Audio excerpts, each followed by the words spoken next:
These carnivorous reptiles are the heaviest lizards in the world. Their powerful sense of smell can detect blood up to 4 kilometers away. They have sharp claws and serrated shark-like teeth to eviscerate their prey. And their fight contains a toxin that won't allow blood to coagulate. These dragons don't need to breathe fire to be extremely deadly.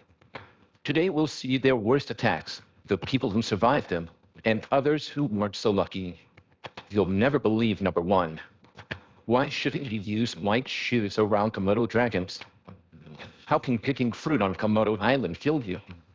And why is going to the bathroom behind the bushes a terrible idea? The chances of encountering these colossal beasts are slim if you don't live on one of the 5 eastern Indonesian islands where they're normally found.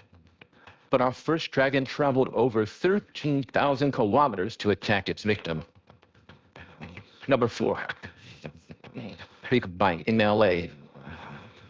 In 2001, Phil Bronstein went on a private visit to a Komodo dragon's pen at the Los Angeles Zoo. It was a present from his then-wife, actress Sharon Stone. Bronstein took off his white shoes, which the keeper believed could remind the animal of a favorite food, the white rat.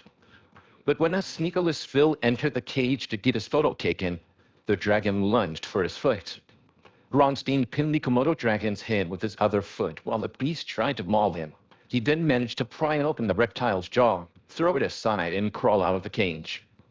Phil made it out alive, but had to undergo surgery to rebuild his foot. The key to saving his life was quick thinking and proximity to a hospital. Number 3. Tragedy on the island. In 2007, an 8-year-old boy was playing with his friends near their village on Komodo Island. He rushed behind a bush to urinate, but a hiding Komodo dragon attacked him. His friends ran to get help. The boy's uncle came, throwing rocks at his nephew's attacker until he released his body, but it was too late. The wounds were lethal, and the youngster died from massive blood loss.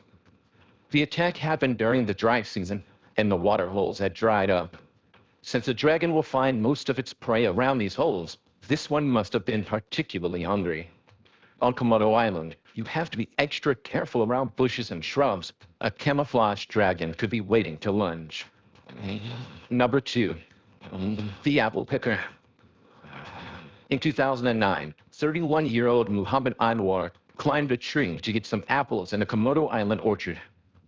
Anwar accidentally fell to the ground, where 2 dragons were waiting for him. Neighbors heard screaming and ran to find him badly injured. Mohammed suffered severe wounds to his legs and neck, causing him to bleed profusely. He was transported to a clinic on nearby Flores Island, but was declared dead on arrival. A single venom-laced bite could kill you, but Mohammed's multiple bites meant he had no time to get to a hospital. Number 1. Ranger in trouble. Do you think these hungry beasts only go for unsuspecting passerby? I wouldn't be so sure. In 2009, a 46-year-old ranger named Maine was working at his desk in a hut in Komodo National Park when a Komodo attacked his ankles. He tried to pry open its mouth, but the dragon bit into his hand. Maine thought he wouldn't survive. He had seen a lot after spending half of his life around Komodos, but nothing like this. Lucky for him, his friends heard his screams and got him to safety. He survived the attack, but required 55 stitches on his hand. The first rule of living on Komodo Island is never to let your guard down, even if you're an experienced park ranger. Something you might not know about Komodo dragons is that researchers have traced their origins to another country.